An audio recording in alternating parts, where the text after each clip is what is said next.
you don't know me, I am Dan Russo, and today I'm going to give a talk on mind manipulation through attention and illusion. And these are two things that are really interesting to me, and I focused on attention, or lack thereof, and misdirection. Those two things kind of went really heavily with pickpocketing, which is exactly what it sounds like, and stage magic shows. And before we really begin, I want to get this out of the way. The elephant in the room is that there is no such thing as magic. I don't believe in magic. I don't believe in special powers. I don't believe that anytime someone's on stage like me, there are any real magic things going on. It's all tricks. That's why we call them magic tricks. For example, when someone makes a cloth disappear in the hand, like this, it's not really magic. It's more of a trick. A $5.99 little thumb here that goes on the thumb like this, you know what I mean? Those are tricks. And so really, I wanted to focus on the importance of a trick and how that works and why it's so interesting. I think it's more interesting to believe that instead of me having magical powers, that I'm able to trick a room full of people. And so since we did this SIP project, we had to do a bunch of different things. We had to write a 10-page research paper, we had to do a project, and we had to do a TED Talk. And so for my project, I tried the best I could to design a TED Talk that would give each and every one of you the same experience of manipulation that would happen if I was just doing a trick to one of you. So this is what I'm trying to do. Before we really get into this though, there's a few things that I want to bring up. First of all, I have a prediction sign over there. And way before this talk even started, I put a prediction on the back. And so we're going to get to that at the end. The second thing, like I said, research paper over here. This is basically all the research, the stuff I didn't know.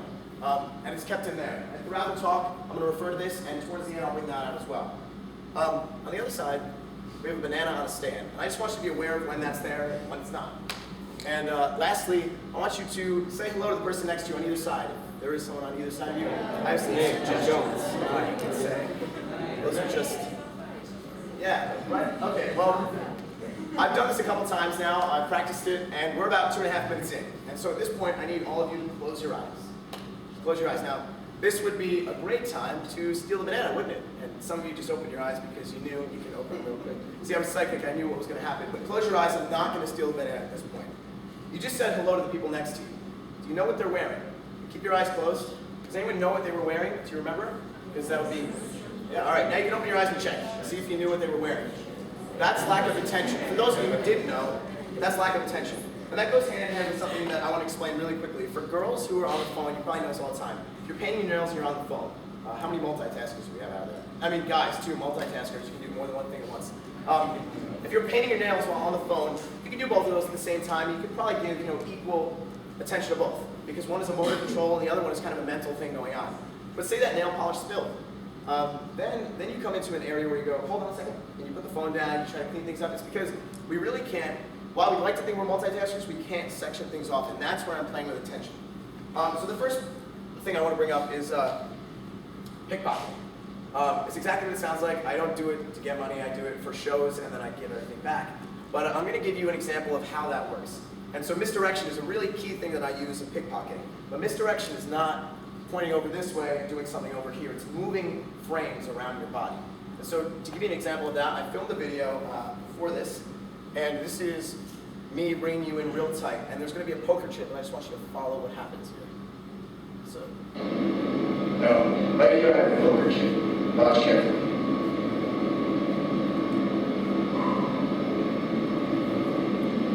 Great. Okay. So to you, I mean, looks like an okay trick, right? It disappeared. But really, you were just given that small frame. And that small frame was right here. You didn't see what was going on underneath. I had someone laying there, and I just dropped it to him, and that was it. But to you, I pulled you in close. So now, I'm going to get to in a minute how, when I'm stuck with an audience like this, I can't have that happen. I'm going to show you how that works with one-on-one or 5 people watching, how I have to shift frames around bodies. But the first thing I want to talk about is playing with attention. And playing with attention is probably the most interesting thing that I found this whole TED Talk, is really lack of attention with you guys and how that works. And we used to play this game in middle school where you did this, and you'd have to hide it on the body, and if you got someone to look at it, you would punch them, was the idea. Gotcha. So the cool thing we used to do would be to hide it and look somewhere else, and then get someone to see it this way, or like, hey, something's in my eye. Oh, got it. And that would be the way it would work. And so I'm going to see how many times I can get you today during the show, and I bet you by the end you'll probably be little seasoned professionals there. But So here we go, direct your attention up. Oh, gotcha again. See? No, I won't make it that easy. But this next video is going to be how I can move frames around the body. And I actually used Tom Holloway here and 2 poker chips. And before we watch the video, I want to preface what's going on. I told Tom I was going to do a magic trick with 2 poker chips, which I have. They're going to be the red ones, follow those. And that's all he knew. But Tom was wearing a watch at the same time, and the real key was to pickpocket him, take that watch away. So I'm going to explain how that all works right after we watch the video. So I have a poker chip here now, and you see my hand, but I think you use this grab my wrist to make sure it doesn't come out. And also show your hand underneath that to catch it when it falls. And actually it's already gone. Check your shoulder. Now put that in this hand right here, point. What I usually do is lift up really high and actually take your palm all the way around it. Then I need you to. Now what you're going to do, you're going to put that in your palm. You put it in there now. Okay, great. Now open your hand. It's going to take it out for you. Nice and slow. You see it, right? Now watch carefully, build your fist and move where it is. Okay, this disappear once again, grab it like this. Let's go and check your shoulder. There it is. So we see that the watch came off Tom. Now I'm going to actually go down here and I'm going to show you exactly how something like that works. So I'm going to bring Tom up for a second to kind of show you how you can move frames around the body. So the first thing is, Tom's not wearing a watch today, which is fine. But I'm going to show you how this works. And basically, I gave him 1 poker chip in his hand like this. And I got him familiar with the fact of me being close to him. That's the first thing. Because it is kind of awkward to do a magic trick this way and hold eye contact. It just doesn't really work. And so if I want to break eye contact, all I have to do is kind of get near him and look at the same thing. And that's what we're doing right now. So he feels comfortable, and the more I start to touch him and like get up in his personal space, the less likely he is to realize that I'm going to grab his watch. And the more, like this we are, the less he's going to be like, why is this guy all over me stealing my watch? So what I did was basically show you a couple moves, and you can try to do this to steal your parents' watch. Right? But I closed my fist around it like that. Right? You see it there? And what I did was I pulled out to show him how to grab on my wrist, which basically puts that there. Nothing in this hand now. And he goes to grab my wrist, and he's watching that poker chip, and I'm getting close to him like this, and now it's on his shoulder. So I can just point that out. Hey, check your shoulder, which he does, and that's the poker chip. Now the second one is here, getting ready to go. So he's got one in his hands, kind of awkward, and if you saw this part of the video, this is where I grabbed the wrist and started to get extra close, where I was going to steal a watch.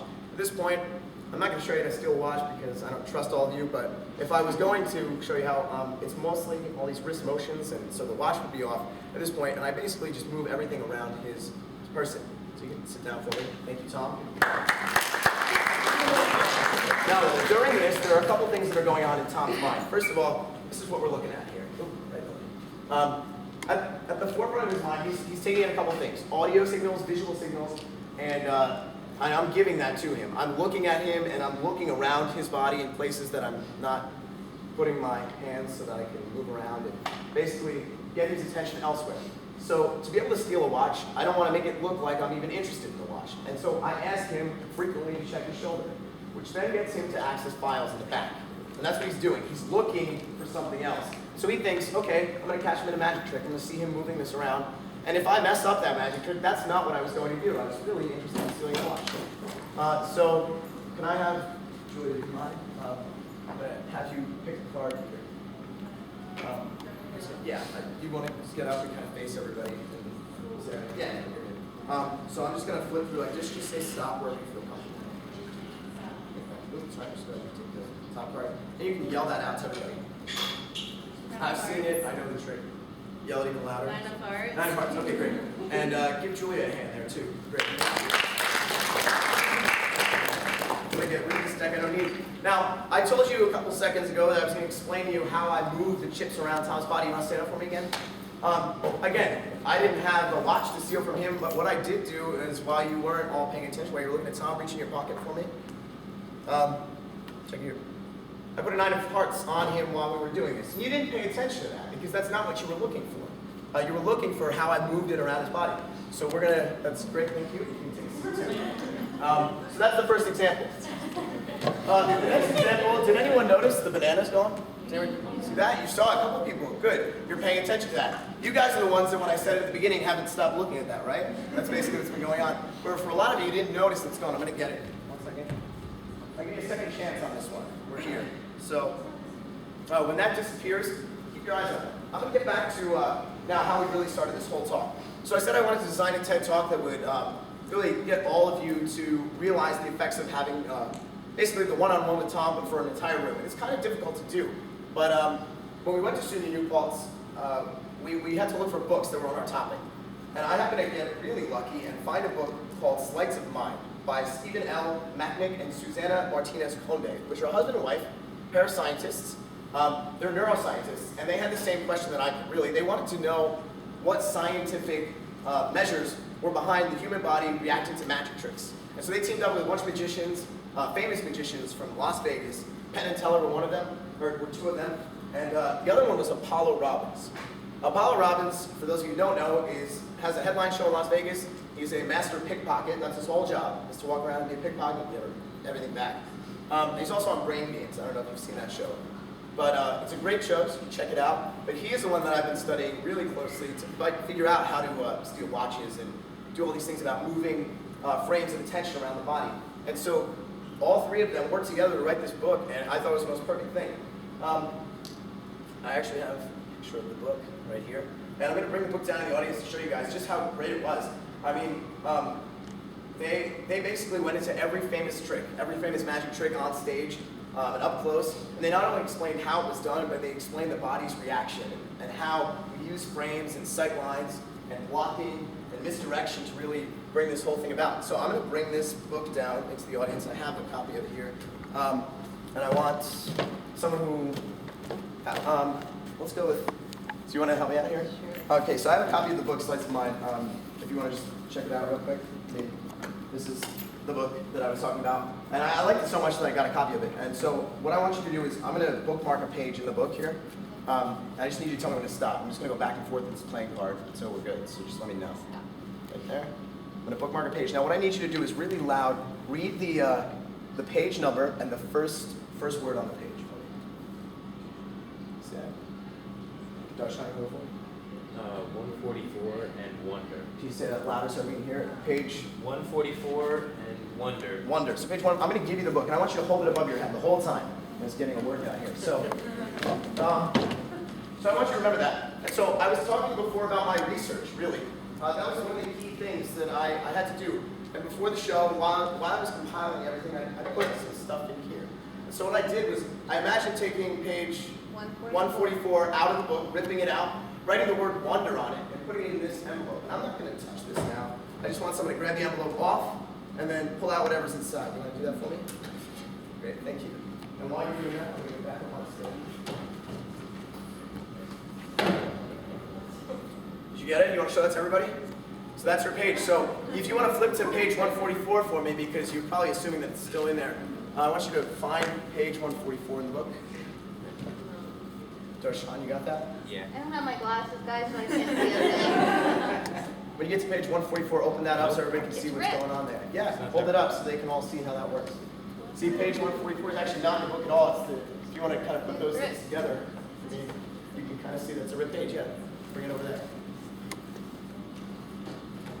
So that's the kind of stuff I learned. And so I was actually really anticipating the fact that you were going to pick that page, because that was the ultimate goal, or the ultimate reason behind why people are tricked. They said, I was expecting some scientific explanation, but really what they said was, as long as the wonder and enchantment in the audience stays alive, then so does the job for the magician. And so I knew you were going to pick that one. So wonder, see right there. But basically, that was it. That's what I came to. That was my conclusion, that really magic is not tricks. It's not, or it is tricks. It's not real. But it also is just, it's a wonder. So that's my TED Talk.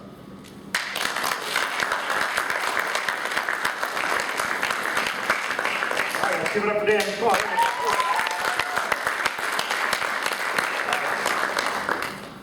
The banana's still there. Yeah. What about the prediction board? Oh yeah. I'll take that.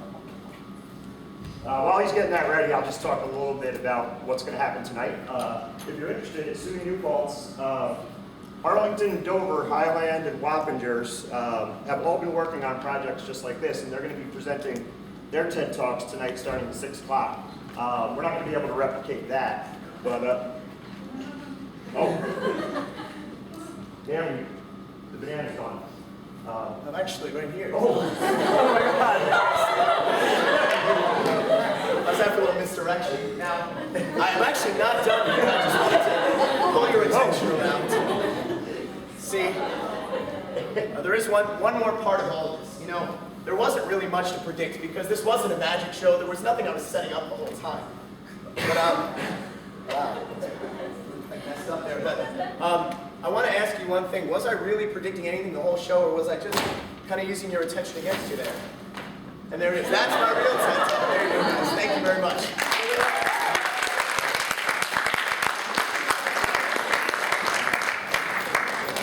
All right, that's really it that time. If you would like to come to SUNY New Paltz tonight, Diana Morano will be presenting her project on